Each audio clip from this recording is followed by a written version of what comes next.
Oke, jadi banyak banget dari Anda yang ngirim buku The Cheat Code ini ke kita dan minta kita buat ngebahas salah satu ide yang paling jujur ya, paling aneh dan provokatif di dalamnya.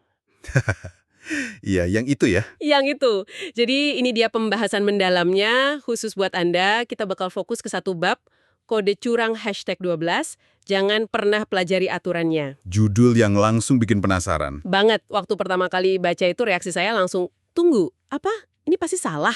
Sepanjang hidup kita kan selalu diajarin sebaliknya ya kan? Betul. Kuasai aturannya, pelajari sistemnya dari dalam. Nah, tapi penulis buku ini malah bilang lupain aja semua itu. Oke, jadi mari kita bedah ini. Misi kita hari ini adalah buat bener-bener ngerti apa sih logika di balik saran gila ini. Apa benar ketidaktahuan itu bisa jadi kekuatan super di dunia bisnis dan teknologi yang kejam ini? Dan penting buat dicatat ya, ini bukan sekedar saran buat nekat-nekatan aja. Atau jadi pemberontak tanpa alasan. Buku ini tuh ngebawainnya sebagai sebuah strategi. Oh, sebuah strategi ya? Iya, strategi fundamental.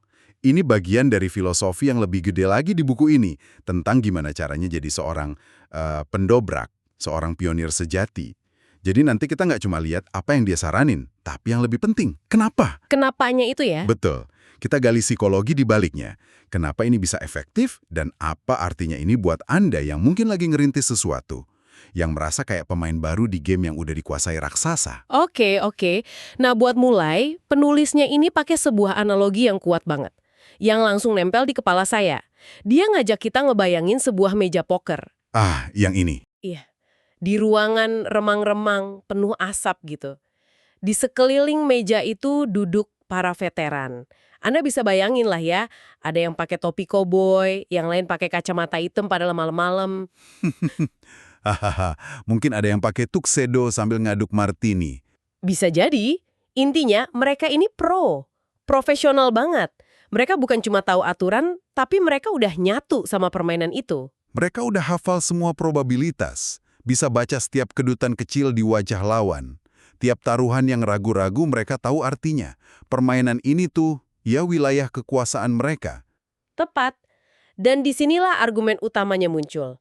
Penulisnya bilang, kalau Anda, sebagai pemula nih, duduk di meja itu dan coba main pakai aturan mereka, Udah pasti kalah. udah pasti kalah. Anda bakal jadi santapan empuk. Mereka tahu langkah Anda bahkan sebelum Anda mikirin langkah itu. Mau ngebluff?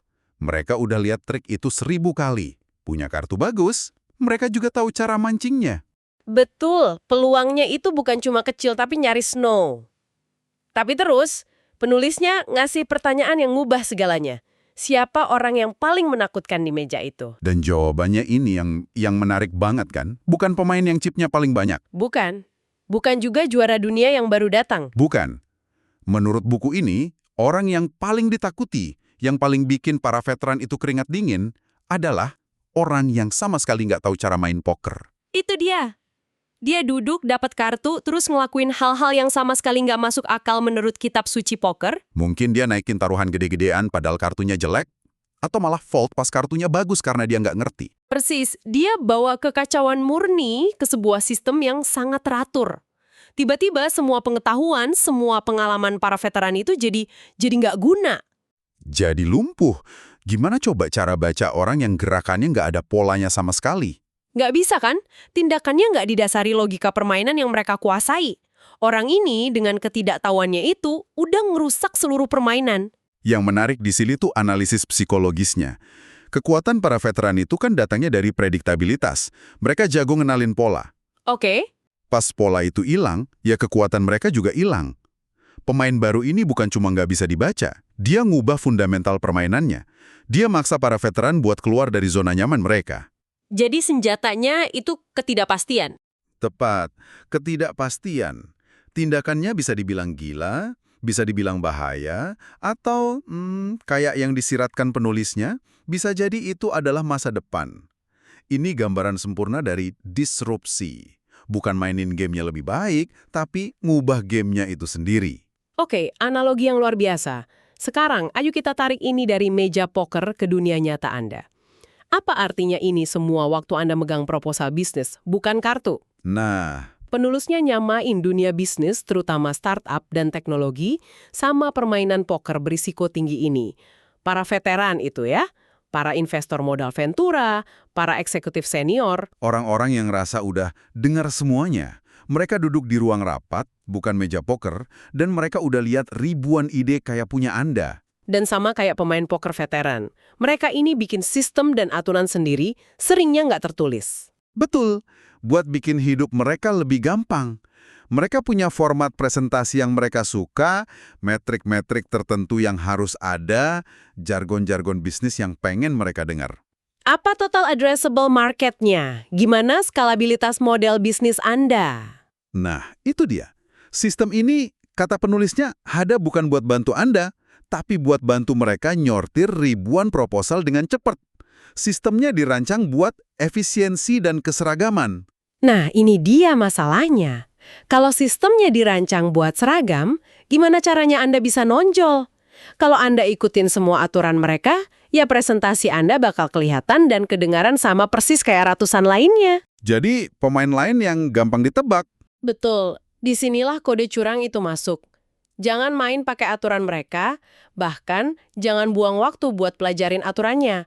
Penulisnya cerita pengalamannya sendiri waktu bangun perusahaannya Kip di umur 19. Dia ngaku buta banget soal cara benar buat presentasi di depan investor Silicon Valley. Tapi tunggu dulu, ini kan bukan berarti dia datang kosong tanpa persiapan apa-apa kan? Ada bedanya dong antara nggak tahu aturan formalitas sama nggak tahu apa-apa soal bisnisnya sendiri. Di mana batasannya? Pertanyaan bagus banget. Dan buku ini ngejelasin itu. Ketidaktahuannya itu bukan di substansi idenya. Dia tahu banget malah. Soal produknya, pasarnya, visinya. Yang dia nggak tahu itu protokolnya. Oke. Jadi bukan isinya, tapi bungkusnya. Tepat. Dia nggak tahu ProSwide presentasi itu harusnya 10 lembar dengan format tertentu. Dia nggak tahu istilah-istilah yang lagi ngetren di kalangan investor waktu itu. Dia nggak kejebak sama formalitas kaku. Jadi fokusnya 100% ke esensi. Karena dia nggak terobsesi sama bungkusnya, isinya jadi bersinar lebih terang. Itu dia. Yang dilihat para investor itu bukan anak kuliahan yang canggung, tapi sesuatu yang jauh lebih langka. Gairah yang murni, yang otentik. Mereka nggak ngelihat calon CEO yang coba niru Steve Jobs atau Mark Zuckerberg. Bukan. Mereka lihat anak muda yang matanya berbinar-binar pas ngejelasin idenya. Yang energinya meluap-luap karena dia benar-benar percaya sama apa yang dia bangun. Dia nggak pura-pura tahu segalanya. Dan justru kejujuran itulah yang jadi kekuatannya. Coba deh bayangin jadi investor itu. Tiap hari dengerin presentasi yang dipoles sempurna, bahasanya corporate, semuanya kedengeran mirip. Bosenin pasti. Terus, masuk anak ini, mungkin ngomongnya agak berantakan. Slide-nya terlalu rame. Tapi dia nggak ngejual model bisnis. Dia ngejual mimpi. Energi kayak gitu kan nular. Terasa nyata. Nah, disinilah psikologi investor main. Buat veteran poker, pemain baru itu mengerikan. Karena ngerusak permainan.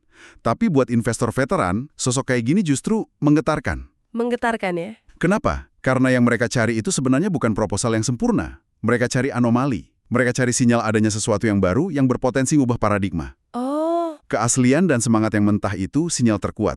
Itu gaya ngasih tahu mereka. Orang ini nggak coba masuk ke cetakan yang ada. Dia datang buat bikin cetakan baru. Mereka kan mendanai masa depan, bukan versi yang sedikit lebih baik dari masa kini. Dan ini ngebawa kita ke bagian yang menurut saya sangat menarik. Ternyata ide buat ngelanggar aturan ini bukan cuma satu bab aneh doang. Bukan. Ini tuh benang merah yang nyambungin banyak kode curang lain di buku ini. Ini sebuah filosofi utuh. Contohnya nih, kode curang #9, lupakan MBA. Ya, hubungannya jelas banget. Apa sih inti dari sekolah bisnis atau MBA? Pada dasarnya kan itu institusi yang ngajarin Anda aturan main yang udah ada. Aturan main yang udah mapan ya. Betul. Kurikulumnya dirancang buat ngasilin manajer yang efisien buat perusahaan besar yang udah eksis. Nah, penulisnya bilang, proses ini seringkali justru matiin percikan kewirausahaan. Lulusannya jadi seragam. Jadi kayak kue dari cetakan yang sama. Persis, cookie cutter. Jadi dengan bilang lupakan MBA, penulisnya sebenarnya ngomong hal yang sama. Jangan pelajari aturannya, tapi di konteks pendidikan. Dia ngedorong kita buat belajar dari pengalaman langsung, dari bikin salah, bukan dari studi kasus di kelas yang udah 10 tahun lalu. Tapi saya rasa perlu ada sedikit nuansa di sini. Bukan berarti pendidikan itu nggak berguna sama sekali, kan? Tentu. Yang dia kritik itu mentalitas satu ukuran untuk semua. MBA mungkin berguna banget kalau tujuan Anda naik tangga karir di perusahaan multinasional yang stabil. Oke, masuk akal. Tapi kalau tujuan Anda itu disrupsi, bikin sesuatu dari nol, aturan-aturan dari dunia lama, itu malah bisa jadi belenggu. Bikin Anda mikir di dalam kotak, padahal inovasi itu terjadinya di luar kotak. Poin yang bagus. Ada contoh lain yang juga kuat banget. Kode curang #5. Buat orang kesal. Haha, yang ini juga provokatif. Gitu. Bukan begitu. Ini bukan lisensi buat jadi kasar. Ini tentang punya keyakinan yang radikal. Keyakinan yang radikal. Iya, penulisnya bilang, kalau Anda benar-benar percaya sama sesuatu, sebuah ide, produk, visi, Anda harus berani perjuangin itu dengan semangat. Bahkan kalau itu bikin orang lain gak nyaman, Anda harus berani bilang nggak ke ide jelek, bahkan dari atasan. Jadi lebih ke intensitas dan kejujuran daripada sengaja cari ribut. Tepat sekali. Contoh klasiknya ya Steve Jobs. Dia kan terkenal nuntut banget, obsesif sama detail, dan nggak takut nyingkung perasaan insinyurnya kalau hasilnya nggak sesuai standarnya yang luar biasa tinggi. Dia jelas bikin banyak orang kesel. Banget. Tapi, apa itu bikin dia jadi pemimpin yang buruk? Sejarah bilang sebaliknya. Justru semangat dan sikap tanpa kompromi itulah yang ngelahirin produk revolusioner dan bangun loyalitas merek yang fanatik. Orang-orang malah ngerasain keyakinannya itu ya. Betul. Ini nguatin lagi gagasan utama kita. Koneksi sejati, baik sama investor, pelanggan, maupun tim, itu datang dari keberanian jadi otentik dan punya pendirian. Bukan dari sekedar coba-coba nyocokin diri biar disukain semua orang. Oke, setelah kita bongkar semuanya, dari meja poker sampai ruang rapat dan filosofi Steve Jobs, ayo kita tarik kesimpulannya. Apa inti dari semua ini untuk Anda? Intinya jelas bukan buat jadi bodoh atau malas ya. Bukan. Bukan alasan buat nggak ngerjain riset. Pesannya adalah buat sadar kalau inovasi sejati itu seringkali datang dari perspektif orang luar. Ini tentang ngubah cara pandang Anda terhadap kelemahan yang Anda rasain. Mungkin Anda ngerasa minder karena nggak punya gelar dari universitas top atau nggak punya pengalaman kerja 20 tahun. Nah, penulisnya ngajak kita buat ngebalikin itu. Persis. Ketidaktahuan Anda soal aturan-aturan lama itu justru bisa jadi aset terbesar Anda. Itu bikin Anda bisa lihat masalah dengan mata yang segar, tanpa beban, cara-cara yang selama ini kita lakuin. Anda nggak tahu kalau sesuatu itu nggak mungkin, jadi Anda maju terus dan ngelakuinnya. Itu dia.